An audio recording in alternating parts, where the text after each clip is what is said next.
Hi, this is Crystal. Are you ready for more planning? First, let's play a little pool.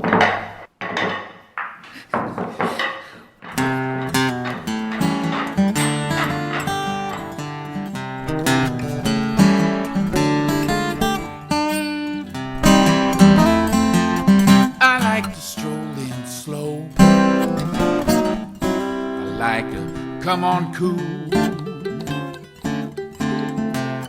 I like to filter through the crowd and saunter to the back room where they're playing that game of pool.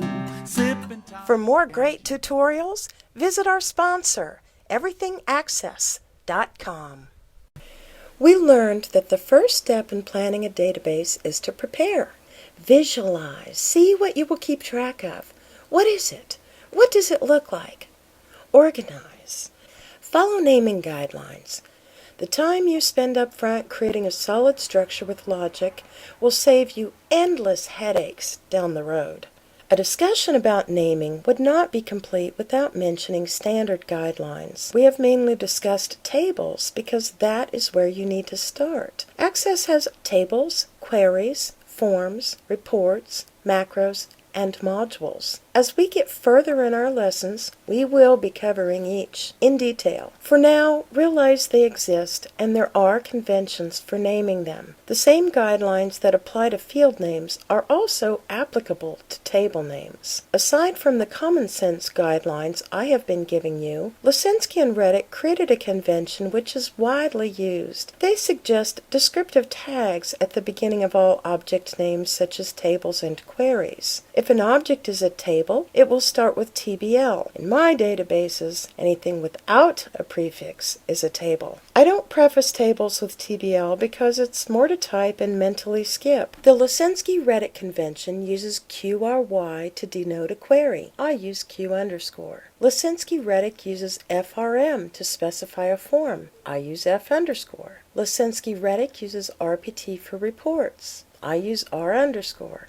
Lisinski-Reddick uses MCR for macros. I don't normally use macros, except an AutoExec macro, which automatically executes when the database is opened. Lisinski-Reddick uses BAS for modules. I do that too. The more you research, the better ideas you will get to create your own style. I say one thing and others say something different. Who is right? We all are. You need to decide what is best for you. What you choose as a naming convention is not as important as having one. Naming is a personal preference, and we all have our own logic. It is recommended that each field in a database have a unique field name. Not just unique to the table, which Access makes you do, but in the whole database. The exception to this is in naming key fields. I like to keep key field names the same in different tables. It represents the same piece of information. Why not put address and phone in the same table with people? Excellent question, Barbara. Let me tell you about my Aunt Sally. I don't have a picture to show you, but here are the flip-flops she left at my house when she visited. Aunt Sally lives in New York, and still does, kind of. A few years ago, she bought a beach house in Florida to have a warm place to go for the winter. So she has 2 addresses. If we moved address fields into the people table, we would either have to create 2 records for Aunt Sally. Aunt Sally is one person.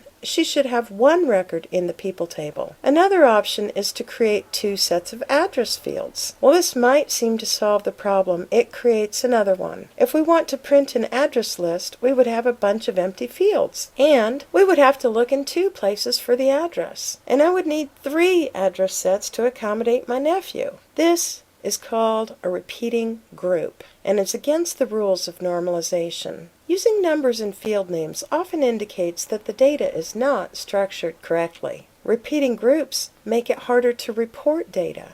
Another reason to store addresses in a different table is because some people in your database may live in the same house. If an address is already in the database, are you going to put it in again? Wouldn't it be better to just pick it and move on? The same reasons to put addresses in a separate table apply to phone numbers. If you have fields called home phone, work phone, and cell phone, there would not be enough places for the 4 cell phone numbers that my friend Bill has.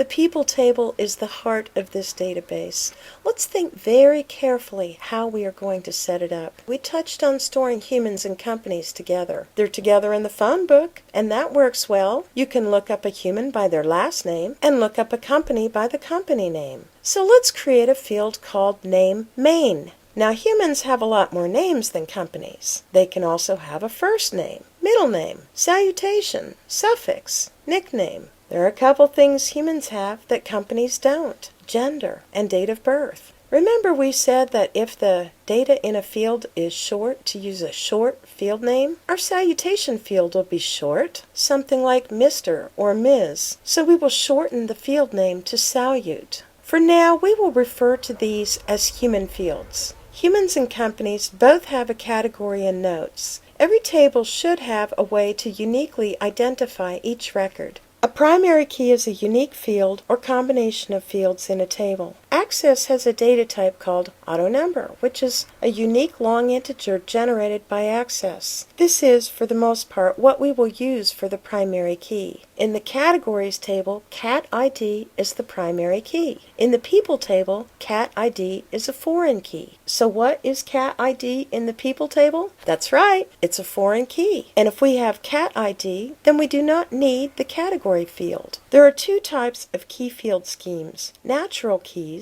are values such as account number or product code. Advantages are that they are meaningful. The values already exist and they are easy to recognize. Artificial keys are meaningless generated values. Advantages are they don't take much space to store, so they are efficient and often faster to link. No need for composite multi-field keys, or worry about changing meaningful data that may be part of a natural key. Key fields can be transparent to the user, so the fact that they don't mean anything doesn't matter. So which is better, natural or artificial? Like naming, everyone has their own opinion. Some of the top experts in the business, such as John Viescas, who has written several excellent books, is in favor of natural keys. I like artificial keys, except for state and country abbreviations, which are only 2 characters and have standard values. As we design tables, we should also determine how they relate to each other. We already know that a category must first exist before a person can be assigned to it. The most common type of relationship is a one-to-many relationship. For each one category, such as friend, there can be many people. There are 3 types of relationships. A one-to-one relationship is when one record in the main table correlates to just one record in a related table. A one-to-many relationship is when one record in the main table correlates to many records in a related table. A many-to-many relationship is when one record in the main table corresponds to many records in the related table, and one record in the related table correlates to many records in the main table. One-to-one relationship examples. All humans and companies are in the people table. A person may also be an employee, in which case there would be information in an employees table. For security purposes, you may choose to list financial information in a separate table. To make it easier to restrict access to sensitive information, your expenses table may have everything together to make it easier to see how much money is being spent on a project. But the detail to justify the cost may be different depending on what it is. One-to-many relationship examples. A person may have many phone numbers. An invoice may have many detail lines. A music CD usually has many songs. A recipe has many ingredients. Many-to-many relationship examples. People can have many addresses, and an address may have many people. A photo can have many people, and a person may be in many photos. A supplier can carry many products, and a single product may be available from many suppliers. A student takes many classes, and each class has many students. We discussed the Lisinski-Reddick naming convention. We set up field names for the table that is the heart of our database, people. We answered Barbara's question about why addresses and phone numbers are stored in separate tables. Primary keys and foreign keys are very important. There are 3 types of relationships: one-to-one, one-to-many, and many-to-many. In the next lesson, we will structure the rest of the initial tables, create field names, and discuss more relationships that will be needed. The concepts that we are covering are very important, and I want you to have successful databases. then break 'em with a lightning bolt from outer space. You know it's boo.